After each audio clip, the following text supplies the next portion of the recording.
Hey friends, welcome to exam आसान है। मेरा नाम है अर्नब और आज के इस वीडियो में हम प्रोबेबिलिटी के कुछ एग्जांपल्स देखेंगे। तो चलिए शुरू करते हैं। हमारा पहला एग्जांपल है, इन ए कास्ट ऑफ 2 डाइस। 2 डाइस हम कास्ट कर रहे हैं, तो वहाँ पे हमें देखना है what is the probability of doublets. Doublets का मतलब क्या है? एक डाइस पे अगर 1 हुआ, दूसरा डाइस पे भी एक ही आएगा। दोनों पर ही 2 आएगा या दोनों पर ही 3 आएगा। ऐसे हर एक रिजल्ट को हम डबलेट्स कहेंगे। तो चलिए देखते हैं कि इसका प्रोबेबिलिटी हम कैसे निकाल सकते हैं। तो पहले तो हम देख लेते हैं कि ये जो हम कास्ट कर रहे हैं 2 डाइस, इसका सैंपल स्पेस क्या होगा। सैंपल स्पेस इज, यहाँ पे क्या क्या होगा, 1 1 1 2 1 3, ऐसे करके 6 1 6 2, ऐसे करके 6 6। टोटल नंबर ऑफ रिजल्ट क्या होगा, या आप कह सकते हैं नंबर ऑफ सैंपल पॉइंट्स, ये होगा 6 इंटू 6। कैसे आता है? पहले डाइस पे हम अगर पहले डाइस को कास्ट करें तब हमें 6 रिजल्ट मिलता है, उसी के साथ सेकेंड डाइस पे भी 6 result. So total number of sample points are 36। ठीक है, अब हमें देखना है कि हमारा फेवरेबल सैंपल पॉइंट्स कितना होगा, मतलब कि डबलेट्स वाला सैंपल पॉइंट्स। डबलेट्स क्या क्या होगा, 1 1 2 2 3 3, ऐसे करके 4 4 5 5 एंड 6 6। तो total number of sample points हम यहाँ पे लिखते हैं, total number of favourable sample points, ये होगा 6। अब हम जानते हैं कि प्रोबेबिलिटी क्या होता है of a particular event. Probability होता है नंबर ऑफ फेवरेबल इवेंट्स, और नीचे रहता है total number of sample points. तो यहाँ पे नंबर ऑफ फेवरेबल इवेंट कितना हुआ, यहाँ पे 6। सो 6 और total number of sample points यहाँ पे 36। 6 by 36, that is 1 by 6. This is the probability for doublets in a cast of 2 dice. तो चलिए दोस्तों आगे बढ़ते हैं, नेक्स्ट एग्जाम्पल भी हम देख लेते हैं। एग्जाम्पल 2, यहाँ पे हम निकालेंगे find probability of getting one head in 6 tossings of a coin। एक ही कॉइन को हम 6 बार टॉस कर रहे हैं। अब हमें निकालना है कि एक बार हेड आने की प्रोबेबिलिटी क्या है। सो यहाँ पे हम देखते हैं total number of positive cases, total number of possible cases और सैंपल पॉइंट्स हम कह सकते हैं। इसे कितना होगा, अगर एक बार हम कॉइन को टॉस करें तो हमें मिलेगा 2 रिजल्ट, दूसरी बार सेम तो और 2 रिजल्ट, ऐसे करके हम यहाँ पे 6 बार टॉस कर रहे हैं, तो 6 बार मल्टीपल होता जाएगा 6 टाइम्स। दैट इज, इसे हम कैसे लिखते हैं, 2 to the power 6, that is 64।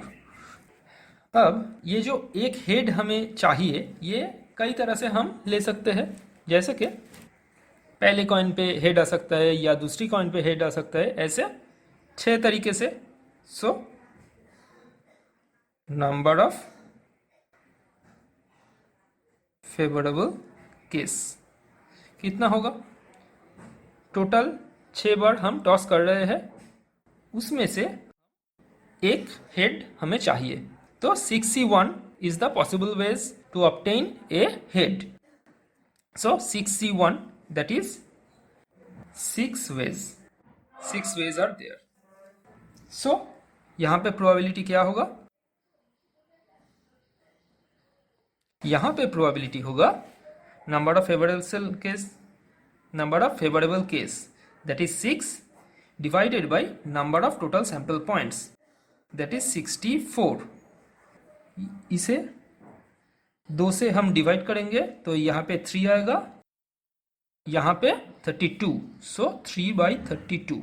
This is the probability of getting one head in 6 tossings of a coin. अब हम एक और एग्जांपल देखेंगे। एग्जांपल 3। यहां पे हम देखेंगे what is the probability of getting 3 white balls in a draw of 3 balls from a box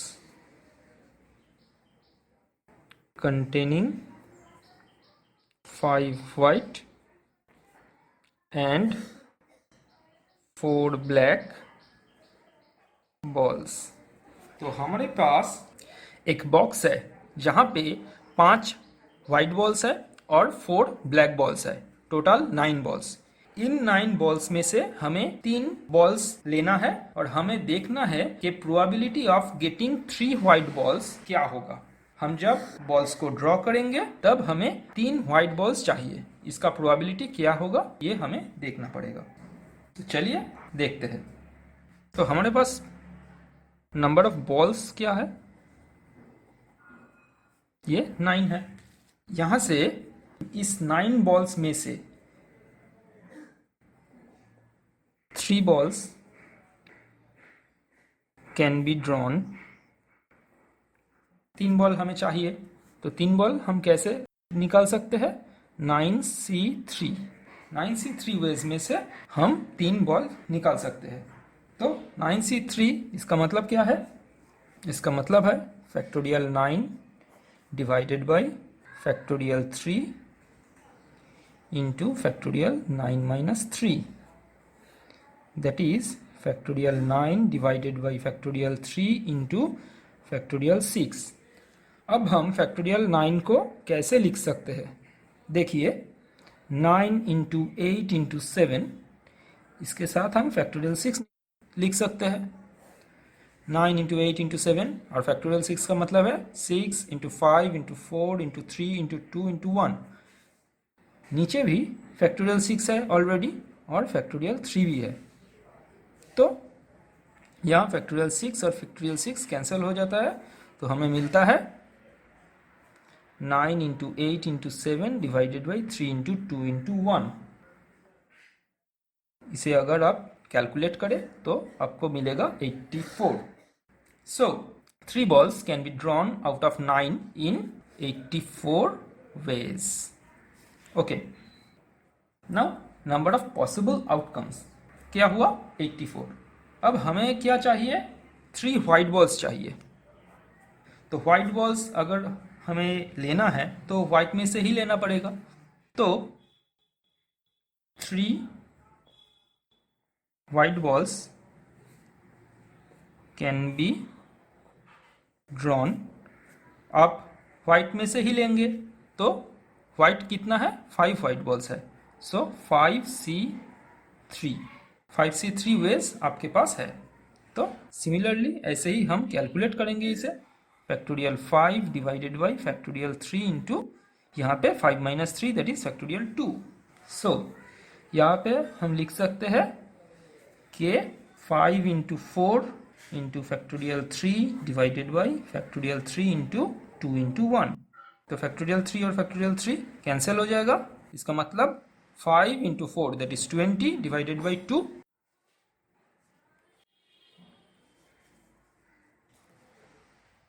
sorry, यहाँ पे मैं एक बार फिर बता देता हूँ आपको। 3 white balls can be drawn in 5C3 ways. So factorial 5 divided by factorial 3 into factorial 2. यहाँ पे 5 into 4 into factorial 3 divided by factorial 3 into factorial 2 into 1. So यहाँ पे 5 into 4 that is 20 divided by 2. 10 ways. So हमारे पास जो favourable cases है वो number of favourable case is 10, total number of possible events 84। So probability क्या होगा? Probability होगा 10 divided by 84, 5 divided by 42। ठीक है, तो ऐसे ही हमें प्रोबेबिलिटीज के प्रॉब्लम्स को सॉल्व करना है। तो चलिए दोस्तों, मिलते हैं अगले वीडियो में। तब तक के लिए देखते रहिए एग्जाम आसान है। Thanks for watching and keep supporting us. Thank you.